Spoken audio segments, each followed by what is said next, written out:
ತಡೀತಾರೆ.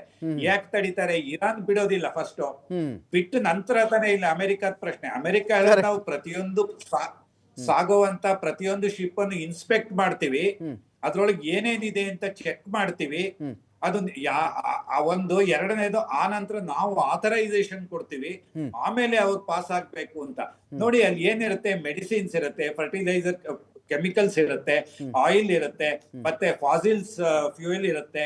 ಹಾಗಾಗಿ ಬೇಕಾದಷ್ಟು ಹೋಗ್ತಾ ಇದೆ. ಈಗ ಇನ್ನೊಂದೇನಂದ್ರೆ ಚೈನಾ ಅವ್ರ ಹಡಗುಗಳೇನು ಹೋಗುತ್ತೆ ಅದರಿಂದ ಮಾತ್ರ ಅವ್ರು ಕಚ್ಚಾ ತೈಲ ತಗೊಳ್ಳೋದಿಲ್ಲ ಚೈನೀಸ್ ಕಂಪನಿಯವರು.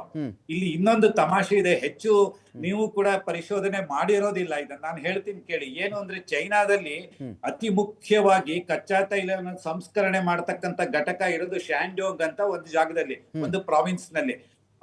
ಅಲ್ಲಿ ಸಣ್ಣ ಸಣ್ಣ ಇದೆಲ್ಲ ದೊಡ್ಡ ದೊಡ್ಡದೆಲ್ಲ ಚೈನಾ ಸರ್ಕಾರದ ಕೈಯಲ್ಲಿ ಇರುತ್ತೆ.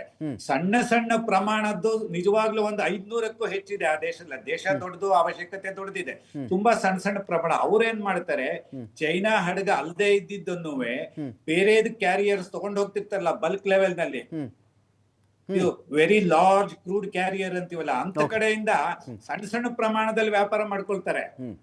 ಚೈನಾ ಈಗ ತಕೊಳ್ಳೋದು ಅಫಿಷಿಯಲ್ ಚೈನಾ ಬಲ್ಕ್ ಕ್ಯಾರಿಯಲ್ ಬರ್ತಕ್ಕಂತ ಕಚ್ಚಾ ತೈಲ ಪ್ಲಸ್ ಬೇರೆ ಶಿಪ್ ನಲ್ಲಿ ಬರುವಂತ ಸಣ್ಣ ಸಣ್ಣವರು ತುಂಬಾ ತಗೊಳ್ತಾರೆ. ಅದು ಕೂಡ ವ್ಯಾಪಾರ ನಡೀತಿದೆ. ಅವ್ರು ಯಾವ್ದೋ ದೇಶದ ಫ್ಲಾಗ್ ಹಾಕೊಳ್ತಾರೆ, ಇನ್ಯಾವುದೋ ಒಂದು ದೇಶದ ಶಿಪ್ ಇರುತ್ತೆ, ಮತ್ತೆ ಯಾವ್ದೋ ಇನ್ಶೂರೆನ್ಸ್ ಕಂಪನಿ ಮತ್ತೊಂದು ದೇಶದಲ್ಲಿ ಇರುತ್ತೆ. ಕೆಲವರು ಆಥರೈಸ್ಡ್, ಕೆಲವರು ಅನಾಥರೈಸ್ಡ್, ಅಂದ್ರೆ ಲೀಗಲ್ ಇಲ್ಲೀಗಲ್ ಎಲ್ಲ ನಡೀತಾ ಇದೆ ಅಲ್ಲಿ. ಈಗ ಮುಖ್ಯವಾಗಿ ಯಾವ್ದು ಸೌತ್ ಚೈನಾ ಸಿ, ಇದಕ್ಕೆಲ್ಲ ಕಡಿವಾಣ ಹಾಕ್ಬೇಕಂದ್ರೆ ನೋಡಿ, ಅವ್ರಿಗೆ ಚೈನಾಗ್ ಏನ್ ಹೋಗ್ಬೇಕಾದ್ರೂ ಮಲಕಾ ಸ್ಟ್ರೈಕ್ ಇಂದ ಹೋಗ್ಬೇಕು. ಇದೆಲ್ಲ ಗಂಡಾಂತರ ದಾಟ್ಕೊಂಡ್ ಬಂದ್ಮೇಲೆ ಸದ್ಯಕ್ಕಲ್ಲಿ ತೊಂದ್ರೆ ಇಲ್ಲ, ಮುಂದೆ ಟ್ರಾಫಿಕ್ ಬಿಲ್ಡಪ್ ಆಗತ್ತೆ. ಅದಾದ್ಮೇಲೆ ತೈವಾನ್ ಸ್ಟ್ರೈಟಿಗೆ ಹೋಗ್ಬೇಕು ಅಲ್ವೇ? ಈಗ ಅಲ್ಲಿ ಬಿಲ್ಡಪ್ ಆದ್ರೆ ನೋಡಿ, ಆಕ್ಚುಲಿ ನಗಸಾಕಿಯಿಂದ ಸಸೆಬೋ ಅನ್ನೋ ಜಾಗದಿಂದ ಈ ಒಂದು ಯಾವ್ದು ಇವ್ರದ್ದು ಬಂದಿದೆಯಲ್ಲ, ಅಮೆರಿಕ ಅವ್ರದ್ದು ಫ್ಲಾಟಿಲಾ, ಒಂದು USS ಏರ್ಕ್ರಾಫ್ಟ್ ಕೆರಿಯರ್ ಆಂಫಿಬಿಯಸ್ ಅಂತ ಹೇಳೋದು, ಅದು ಅಲ್ಲಿ ಖಾಲಿ ಆಗಿರೋದ್ರಿಂದ ಜಪಾನ್ ನಾಗಸಾಕಿ ಕಡೆಯಿಂದ ನಾರ್ತ್ ಕೊರಿಯಾದವರು ಒಂದು ಟ್ರಯಲ್ಗೋಸ್ಕರ ಶಿಪ್ ನಿಂದ ಅವರು ಮಿಸೈಲ್ಸ್ ಹಾಕಿ ಟ್ರೈ ಮಾಡ್ತಾ ಇದ್ದಾರೆ. ಅದು ಎಲ್ಲಿ ಬೆಳೀತಿದೆ? ಸಿ ಆಫ್ ಜಪಾನ್ ಅಲ್ಲಿ ಬೀಳ್ತಿದೆ,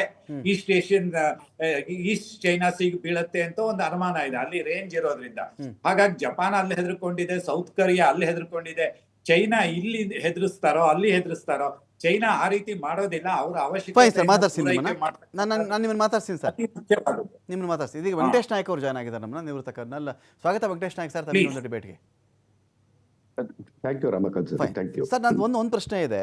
ಸ್ಯಾಂಕ್ಷನ್ಸ್ ಎವೇಷನ್ ಅಂತ ಹೇಳಿ, China remains the primary buyer of Iranian oil, often using teapot refineries, independent, smaller refineries and non-Western financial system like the CIPS or yuan-based system to bypass US dollar-based sanctions ಅಂತ ಹೇಳಿ. ಏನೇ ನೀವು ಇರಾನ್ನ ಮೇಲೆ ನಿಬಂಧನೆಗಳನ್ನು, ನಿಷಿದ್ಧವನ್ನು America ಹೇರ್ತಾ ಬಂದರೂ ಕೂಡ ಅದಕ್ಕೆ ಇನ್ನೇನೋ ಒಂದು ರೂಟಲ್ಲಿ ಚೈನಾದೊಂದಿಗೆ, ಚೈನಾದ ಯುವಾನ್ನಲ್ಲಿಯೇ ಇರಾನ್ ಒಂದು ವ್ಯವಹಾರವನ್ನು ಮಾಡಿಕೊಳ್ತಾ ಇದೆ. ಇರಾನ್ನಲ್ಲಿ ಚೈನಾದ ಇನ್ವೆಸ್ಟ್ಮೆಂಟ್ಗಳು ಕೂಡ ಇದೆ, ಅದಕ್ಕೆ ಸಾಲವನ್ನು ಕೂಡ ಕೊಟ್ಟಿರೋದು ಹೌದು. ಜೊತೆಗೆ ಈ ಆಯಿಲ್ ರಿಫೈನರೀಸ್ ವಿಚಾರ ಬಂದಾಗಲೂ ಕೂಡ ಅದು ನೂರಾರು ಮಾರ್ಗವನ್ನು ಕಂಡುಕೊಂಡಿದೆ. ಇರಾನ್ ತೈಲನೇ ಬರಬೇಕು, ಅದಕ್ಕೆ ಬೇರೆ ಬೇರೆ ರೂಪದಲ್ಲಿ ಅದು ಬರುತ್ತೆ ಅಂತ ಹೇಳಿ. ಇಂತಿಪ್ಪ ಚೈನಾಗೆ, ಈ ಥರ ಇರ್ತಕ್ಕಂಥ ಚೈನಾಗೆ ಇದೀಗ ಇರಾನ್ಗಲ್ಲಿ ಏನೆಲ್ಲ ಡೇಂಜರ್ ಆದರೂ ಕೂಡ, ಹೋರ್ಮುಜ್ಗಾದರೂ ಡೇಂಜರ್ ಆಗಲಿ, ಇರಾನ್ಗಾದರೂ ನಷ್ಟ ಆಗಲಿ, ಏನಾದರೂ ಕೂಡ ಇರಾನ್ ಚೆನ್ನಾಗಿರುವುದು ಬೇರೆಲ್ಲರಿಗಿಂತ ಚೈನಾಗೆ ಜಾಸ್ತಿ ಬೇಕಾ ಈ ಟೈಮಲ್ಲಿ ಅಂತ? ಕರೆಕ್ಟ್. ಯಾಕಂದ್ರೆ ಈಗ ಇರಾನ್ಗೆ ಏನಂತಂದ್ರೆ ಬ್ಯಾಕ್ ಗ್ರೌಂಡ್ ಸಪೋರ್ಟ್ ಮಾಡೋದು ಒಂದು ಚೈನಾ ಮತ್ತು ರಷ್ಯಾ ಅಂತ ಇಷ್ಟು ದಿವಸಗಳಿಂದ ನಾವು ಡಿಸ್ಕಸ್ ಮಾಡ್ತಾ ಬಂದೀವಿ. ಸೊ ಇದು ಏನಂತಂದ್ರೆ ಹಾರ್ಮೋಸ್ ವಿಷಯದಲ್ಲಿ ಬಂದಾಗ ಈಗ ಟೋಟಲ್ ಏನಂತಂದ್ರೆ ಕಾನ್ಫ್ಲಿಕ್ಟಿಂಗ್ ಸ್ಟೇಟ್ಮೆಂಟ್ ಏನಂತಂದ್ರೆ, ಯುದ್ಧದಕ್ಕಿಂತ ಮೊದಲು Hormuz was open to every one, ಎಲ್ಲರಿಗೂ ಓಪನ್ ಇತ್ತು. ಯುದ್ಧ ಬಂದ ಕೂಡ್ಲೇನೆ ಸೊ ಏನಾಗ್ತದ, ಮೂವ್ಮೆಂಟ್ ಅದೆಲ್ಲ ಸ್ಟ್ರಿಕ್ಟ್ಲಿ ವಿಜಿಲೆಂಟ್ ಆಗಿ ಚೆಕ್ ಆಗ್ತದೆ. ಸೊ ಹಾರ್ಮೋಸ್ ನಾವು ಕಂಟ್ರೋಲ್ ಮಾಡ್ತೀವಿ ಅಂತ ಇರಾನ್ದವ್ರು ಕ್ಲೇಮ್ ತಂದ್ರು. ಅಂದ್ರೆ ನಾವು ಕಂಟ್ರೋಲ್ ಮಾಡ್ತೀವಿ ಅಂತಂದ್ರೆ ಅದನ್ನ ಒಂದು ವೆಪನೈಸ್ ಆಗಿನೂ ಮಾಡ್ಬೋದು, ಅಥವಾ ಎಕನಾಮಿಕ್ ಇಂಟ್ರೆಸ್ಟ್ ಗೆ ಅದನ್ನು ಉಪಯೋಗ ಮಾಡ್ಬೋದು. ಇದಕ್ಕಿಂತ ಮೊದಲು 40 ವರ್ಷದವರೆಗೆ ಅದು free waters, free trade, free navigation ಎಲ್ಲದಕ್ಕೂ ಓಪನ್ ಇತ್ತು.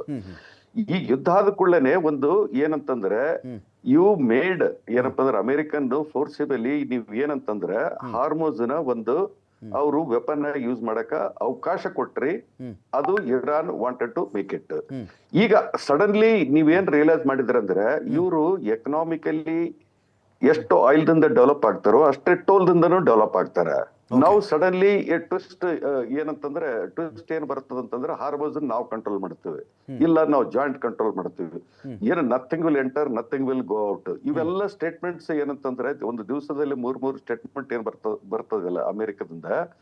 So they are putting pressure ಅಂತಂತಂದ್ರೆ ಈಗ ಸೀಸ್ ಫೈರ್ ಆದ ನಂತರ ಇವೆಲ್ಲ ಅಗ್ರೆಸಿವ್ ಪೋಸ್ಚರ್ಸ್ ಏನಿರ್ತಾವಲ್ಲ, even on the day of ಪಾಕಿಸ್ತಾನದಲ್ಲಿ ಫಸ್ಟ್ ರೌಂಡ್ ಆಫ್ ಟಾಕ್ ಆಗ್ಬೇಕಾದ್ರೂ 2 ships were heading towards Hormuz.